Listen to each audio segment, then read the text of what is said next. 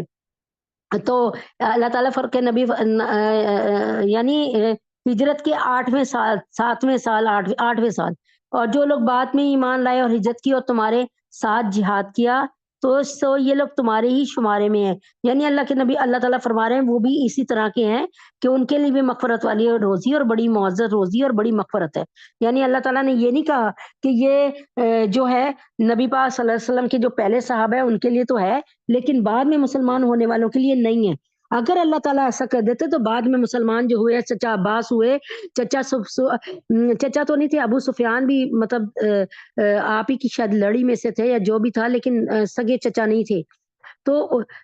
وہ لوگ بیچارے پھر پریشان ہو جاتے ہیں کہ یہ ہمارے لیے تو کوئی آیت ہی نازل نہیں ہوئی۔ تو اس کے علاوہ بہت سے لوگ تھے، خالد بن ولید رضی اللہ تعالیٰ عنہ تھے، بہت سے لوگ تھے، اب حضرت مصعب بن عمیر تھے، اور بڑے سارے لوگ تھے، حضرت طلحہ انصاری تھے، اور بہت سے۔ تو جو لوگ بعد کے زمانے میں ایمان لائے اور ہجرت کی اور تمہارے ساتھ جہاد کیا، سو یہ لوگ تمہاری ہی شمارے میں ہیں، اور جو لوگ رشتہ دار ہیں کتاب اللہ میں ایک دوسرے کے زیادہ حقدار ہیں، بے شک اللہ تعالیٰ ہر چیز کو خوب جانتے ہیں۔ اب دیکھیں اللہ تعالیٰ یہاں پہ یہ بتانا چاہ رہے ہیں کہ فرض کریں، میں آپ کو بتا رہی ہوں ایک چھوٹی سی بات،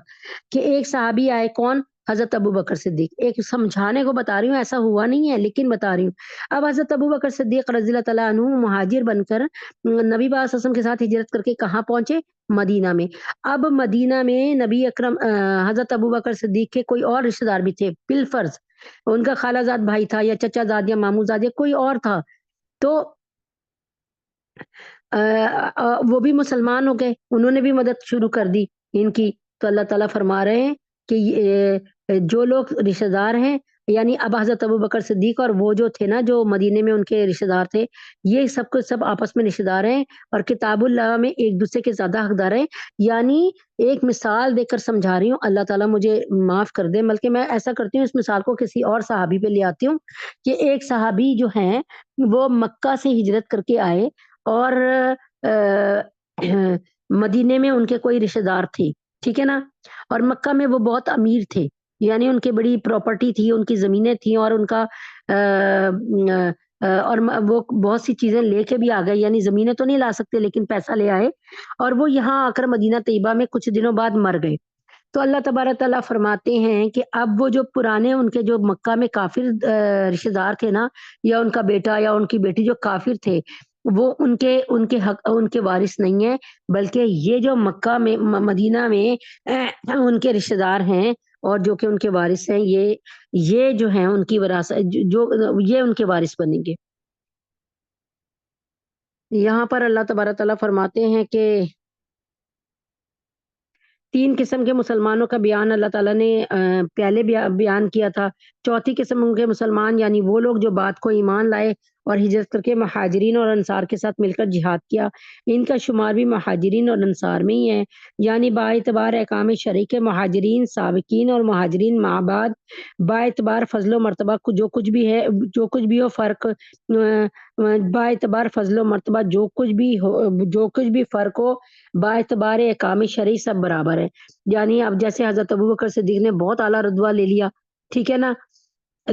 یہ والا رتبہ تو نہیں نا کسی اور مکہ کے بندے کو مل رہا ہے۔ ایک مثال ہے نا کہ وہ تو صحابی رسول تھے اور انہوں نے، وہ تو اصحاب، وہ تو یار غار بھی تھے، وہ تو خلیفہ اول بھی بنے، نبی پاک صلی اللہ علیہ وسلم نے ان کے پیچھے تقریباً 17 نمازیں بھی پڑھی انتقال سے پہلے۔ تو جو رتبہ یعنی کسی کو جو رتبے یعنی ان کے لیے ایک جیسے احکام ہے، لیکن رتبوں میں کوئی بڑی کمی پیشی ہو جائے تو ہو جائے، لیکن جو بعد میں ایمان لانے والے ہیں اور سچے ایمان لانے والے ہیں اور جو اللہ کے نبی کی مدد کرنے والے ہیں، ان کو بھی وہ تمام نعمتیں اور فضیلتیں ملیں گی۔ بعض نے کہا کہ غزوہ بدر کے بعد، بعض نے کہا کہ اس آیت کے نزول کے بعد، بعض نے کہا صلح حدیبیہ کے بعد یہ آیتیں نازل ہوئی، مطلب بعد کے لوگوں کی بات ہے۔ بعض نے کہا اس سے دوسری ہجرت والے مراد ہے جنہوں نے فتح مکہ سے پہلے ہجرت کی۔ بہرحال بات سے کچھ بھی مراد لی جائے مگر فتح مکہ سے پہلے ہجرت کی شرط ضرور لگانا پڑے گی، کیونکہ روایت صحیحہ سے ثابت ہے کہ فتح مکہ کے بعد ہجرت کا حکم باقی نہیں رہا، کیونکہ جب جب کفار کی سرزمین تھی، دارالکفر تھا مکہ، تو اس وقت اللہ تعالیٰ نے کہا تھا کہ بھائی تم لوگ یہاں سے اپنی زمینیں چھوڑو، اپنے اپنے کارخانے چھوڑو، یہاں سے ہجرت کر جو اس وقت ہجرت کر گئے وہی سب سے بہترین صحابہ ہیں۔ اور لیکن جو بعد میں ہجرت کر کے آئے مکہ کے فتح ہونے کے بعد، تو اس کی تو کوئی بات ہی نہیں، کیونکہ اب تو مکہ سرزمین اسلام بن گیا تھا نا، اس وقت تو پھر اسلام کی ہجرت بھی ختم ہو گئی نا، اب تو تم چاہے مکہ میں رہو چاہے مدینے میں رہو، تمہاری مرضی ہے، سارے ہی مسلمانوں کا ملک ہے۔ ہجرت 3 قسم کی ہوتی ہے، اول وہ ہجرت جو ابتدائی اسلام میں ہوئی جبکہ اسلام کی حالت بالکل کمزور اور ابتدائی تھی، دوسری وہ ہجرت جو صلح حدیبیہ کے بعد فتح مکہ سے پہلے ہوئی۔ اول قسم کے مہاجرین سابقین کہلائے، اسلام یعنی سبقت لے جانے والے، اسلام میں سب سے زیادہ اعزاز انہی کا ہے جنہوں نے فوری طور پہ اللہ تعالیٰ کے حکم آنے پر فوری طور پہ سب کچھ چھوڑ کے چلے گئے۔ دوسری ہجرت بھی ہجرت ہے، تیسری قسم وہ ہے جو قیامت تک باقی رہے گی، یعنی اپنے وطن کو جو کفرستان میں واقع ہو چھوڑ کر کسی اسلامی ملک کی طرف ہمیشہ کے لیے چلے جانا۔ جیسے انڈیا کے مسلمانوں پہ ظلم ہو رہا ہے تو وہ پاکستان آ جائیں، تو یہ بھی ہجرت ہے۔ جو کفرستان میں کافرستان کو چھوڑ کر کفرستان کو چھوڑ کر کسی اسلامی ملک کی طرف اس لیے آ جاتے ہیں کہ اب دیکھیں نا، انڈیا کے مسلمان کسی طرح بھی یعنی یہاں کے مسلمانوں کا کیا حال ہے کہ میرے خیال میں اگر یہاں پر ایک 1 ارب بکرے ذبح ہوتے ہیں اس میں عید الاضحیٰ میں، تو اگر 1 ارب بکرے ذبح ہو رہے ہیں تو پھر لاکھوں گائیں بھی ذبح ہو رہی ہیں، ٹھیک ہے، روکنے والا تھوڑی ہے کہ گائیں، وہ لوگ تو گائے کو گائے ماتا کہتے ہیں، وہاں تو اگر کسی نے گائے کو ذبح کر لیا تو اس کو تو اسی وقت آرڈر آ جاتے ہیں ان کو مار دو ختم کر دو، تو وہ دارالکفر ہے ابھی بھی، ٹھیک ہے۔ لیکن بات یہ ہے کہ اب ایک بات ہے کہ یہاں پہ تو ہزاروں تھے نا صرف مسلمان، ٹھیک ہے، چھوٹا سا مکہ تھا، وہاں تو اب لاکھوں میں سنا ہے کہ کروڑوں میں مسلمان ہیں اللہ کے حکم سے، تو بہرحال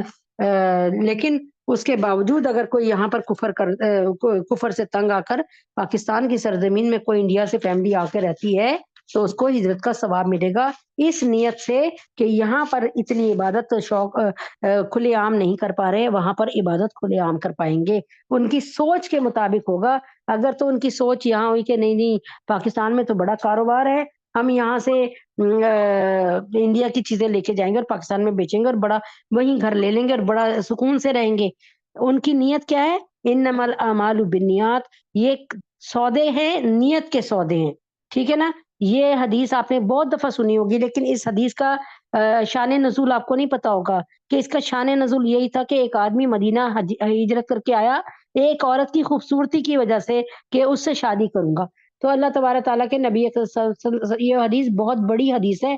جس میں اللہ تعالیٰ کے نبی نے فرمایا کہ جو شادی کے لیے ہجرت کرنے کے لیے آیا اس کو شادی کرنے کا شادی اس کو مل جائے گی، یعنی وہ شادی کر لے گا، اور جو نبی اکرم صلی اللہ علیہ وسلم کے کہنے پر اور اللہ کے حکم کی اتباع کر کے وہاں پہ دارالکفر کو چھوڑ کر آیا تو وہ اس کو ہجرت کا پورا ثواب ملے گا۔ تو سارے فیصلے جو ہیں نا وہ نیتوں کے ہیں اور نیتوں پہ ہی سارا کچھ چلے گا، دار و مدار نیتوں پہ ہے۔ اللهم صل على محمد وعلى ال محمد كما صليت على ابراهيم وعلى ال ابراهيم انك حميد مجيد، اللهم بارك على محمد وعلى ال محمد كما باركت على ابراهيم وعلى ال ابراهيم انك حميد مجيد، ربنا آتنا في الدنيا حسنة وفي الآخرة حسنة وقنا عذاب النار، ربنا ظلمنا انفسنا وان لم تغفر لنا وترحمنا لنكونن من الخاسرين، رب اغفر وارحم وانت خير الراحمين، اللهم انت السلام ومنك السلام تبارك يا ذا الجلال والاكرام، اللهم اعني على ذكرك وشكرك وحسن عبادتك، اے اللہ ہم سب کے گناہوں کو معاف فرما دے، یا اللہ پاک ہم سب کی خطاؤں کو درگزر فرما دیجئے، اے اللہ پاک ہم سب پہ رحم فرما دیجئے، یا اللہ پاک ہم سب پہ کرم فرما دیجئے، اے اللہ پاک جانے میں انجانے میں آمدن صاحباً جو گناہ ہو چکے اسے اللہ تبارک تعالیٰ ایسے مٹا دے کہ اس گناہوں کی جگہ پہ ہماری نیکیوں کو جاری اور ساری فرما دے۔ اے اللہ پاک، اے اللہ پاک اگر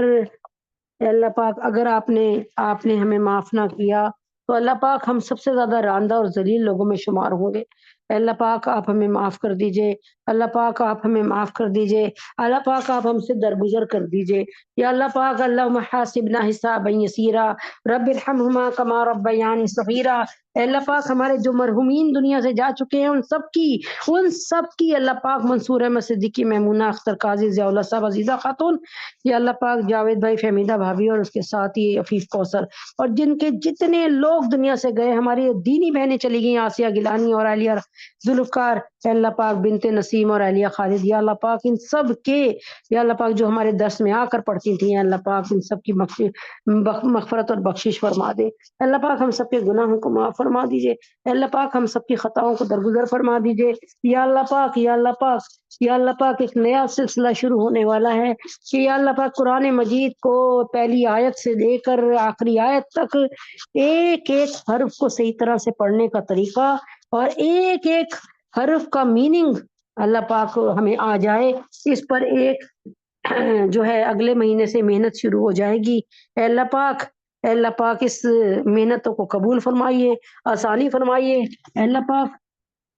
مشرق سے مغرب تک، شمال سے جنوب تک، یا اللہ پاک آسمان سے لے کر زمین تک اس سلسلے کو قبولیت کا درجہ عطا فرمائیے اور اس میں آسانی فرمائیے اور لوگوں کو اس میں جڑ کر سیکھنے کی توفیق عطا فرمائیے اور ہمیں سیکھ کر سکھانے کی اور حق ادا کرنے کی توفیق عطا فرمائیے۔ ہماری چھوٹی موٹی محنت کو، ہماری گئی گزری محنت کو اے اللہ پاک جیسے حضرت امام حنبل رضی اللہ تعالیٰ عنہ جو ہے کپڑے کی جو درزی کی دکان تھی ان کی، تو یا اللہ پاک ایک بندہ ہمیشہ کھوٹا سکہ دے کے جاتا تھا اور کپڑے سلوا لیتا تھا، تو نوکر نے کہا کہ آپ ہر دفعہ لے لیتے ہیں، یہ کیا کرتے ہیں؟ تو انہوں نے کہا کہ میں اس کا کھوٹا سکہ قبول کر کے اس کو کپڑے دے دیتا ہوں۔ اللہ تبارک تعالیٰ کے حضور ہم بھی تو کھوٹے سکے ہیں کہ اللہ تعالیٰ ہم کھوٹے سکوں کو قبول فرما کے جنت دے دے۔ تو بہرحال اللہ تبارک تعالیٰ ہم سب کو اپنی حفاظت میں رکھے، ہمارے ایمان کی سلامتی عطا فرمائے۔ ربنا لا تزغ قلوبنا بعد إذ هديتنا وهب لنا من لدنك رحمة إنك أنت الوهاب۔ اے اللہ پاک ہم سب کے گناہوں کو معاف فرمائیے، خطاؤں کو درگزر فرمائیے۔ یا اللہ پاک، یا اللہ پاک فلسطین کے ایک ایک مسلمان کو ہم نے آپ کے حوالے کیے، یا اللہ تبارک تعالیٰ لا الہ الا اللہ محمد رسول اللہ، لا الہ الا اللہ محمد رسول اللہ، لا الہ الا اللہ محمد رسول اللہ۔ فلسطین کے تمام مسلمانوں کو، یا اللہ پاک دنیا کے تمام مسلمانوں کو، اللہ پاک میرے بچوں کو اور قیامت کی صبح تک آنے والی ہماری نسلوں کو، یہ ان سب کے جو بیٹھے ہیں ان سب کے بچوں کو اور قیامت کی صبح تک ان کی آنے والی نسلوں کو اے اللہ پاک ان کی تربیت بہترین انداز میں کیجئے۔ یا اللہ پاک ان کی جان کی، مال کی، ان کی عزت آبرو کی، ان کے ایمان کی، ان کے عقائد کی اللہ پاک قیامت کی صبح تک حفاظت فرمائیے۔ یا اللہ پاک ہمارے بچوں کی، ہماری نسلوں کی جو تربیت ہے وہ ایسے ہی فرمائیے جیسے آپ نے ننھے یوسف علیہ السلام کی تربیت کنویں سے شروع کی تھی۔ کنویں سے 7 سال کے یوسف کنویں میں تھے اور کنویں میں آپ نے ان کی جان کی حفاظت کری، عزت و آبرو کی حفاظت فرمائی، ان کے علم کی حفاظت فرمائی، ان کو صاحب علم بنایا، انہیں صاحب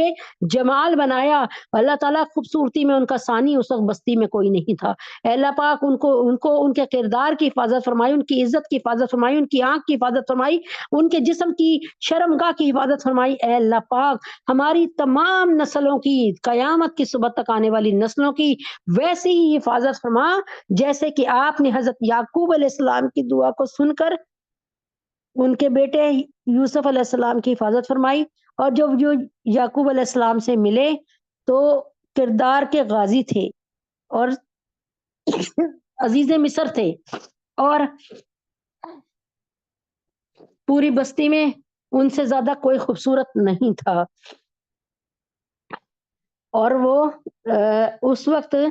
دنیا کے جو ارد گرد کے سارے علاقے کے قحط کو ختم کر رہے تھے اپنے دیے ہوئے علم کے زور پہ۔ تعبیر الرؤیا میں یعنی خوابوں کے علم میں ان سے زیادہ ماہر کوئی نہیں تھا، خوبصورتی میں ماہر کوئی نہیں تھا، اور اس کے بعد ذہانت میں اس وقت ان سے زیادہ ماہر کوئی نہیں تھا۔ اللہ نے ان کو اس علم دیا، عزت دی، جلال دیا۔ اے اللہ پاک اسی طرح سے ہماری تمام نسلوں کو عزت دیجیے، ان کے ایمان کی حفاظت فرمائیے، ان کے قرآن کی نمازوں کی حفاظت فرمائیے۔ اللہ پاک لا الہ الا اللہ محمد الرسول اللہ اس کے حصار میں رکھیے ہماری نسلوں کو۔ اے اللہ پاک ہم کو اور ہماری نسلوں کو، ہمارے اہل خانہ کو لا الہ الا اللہ محمد رسول اللہ، لا الہ الا اللہ محمد رسول اللہ اس کے حصار میں رکھیے۔ اے اللہ پاک اس کے حصار سے کبھی نکلنے نہ دیجیے گا۔ اے اللہ پاک آپ سے زیادہ کوئی امین نہیں ہو سکتا، اے اللہ پاک آپ سے زیادہ کوئی قادر المطلق نہیں ہو سکتا، اے اللہ پاک آپ سے زیادہ حفاظت کرنے والا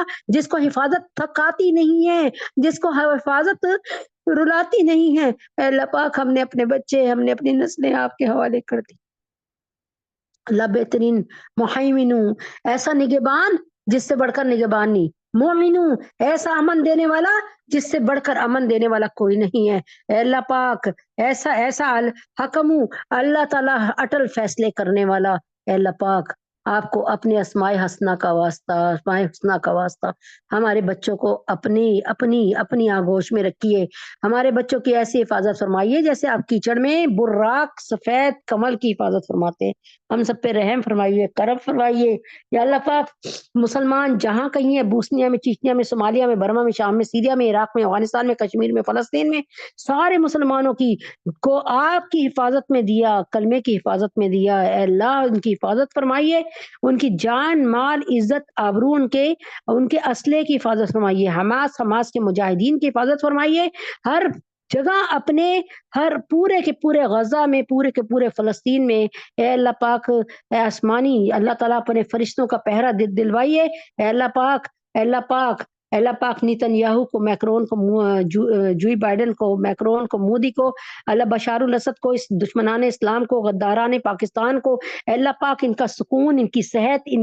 ان کی عزت، ان کی آبرو، ان کا پیسہ، ان کے کارخانے، ان کی کرنسی، ان کی معاشیت، اے اللہ پاک تباہ اور برباد فرمائیے ان کے شہروں کو، ان کے دیہاتوں کو۔ یا اللہ پاک ان کی صحتوں کو غارت فرمائیے، اے اللہ پاک ان کے اسلحے کے ڈپوں کو، ان کے لشکروں کو، ان کی فوج کو غارت فرمائیے، اے اللہ بودا اور کمزور فرمائیے۔ ان شانئک هو الابتر ان کو ابتری میں لے آئیے، ہم سب کے گناہوں کو معاف فرمائیے، یہ دل کے جذبے کے ساتھ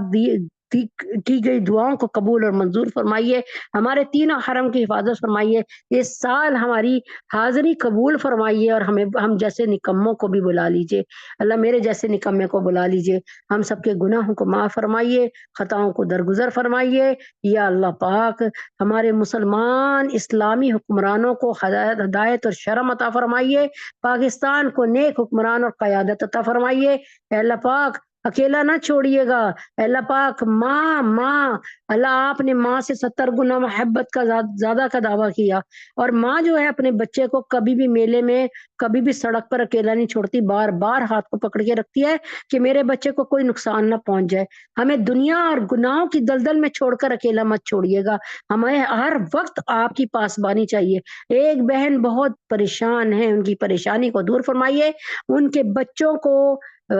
دنیا اور آخرت کے کامیاب انسان بنائیے، ہم سب کے گناہوں کو معاف فرمائیے، ہم سب پہ رحم فرمائیے۔ یا اللہ پاک ڈاکٹر انم،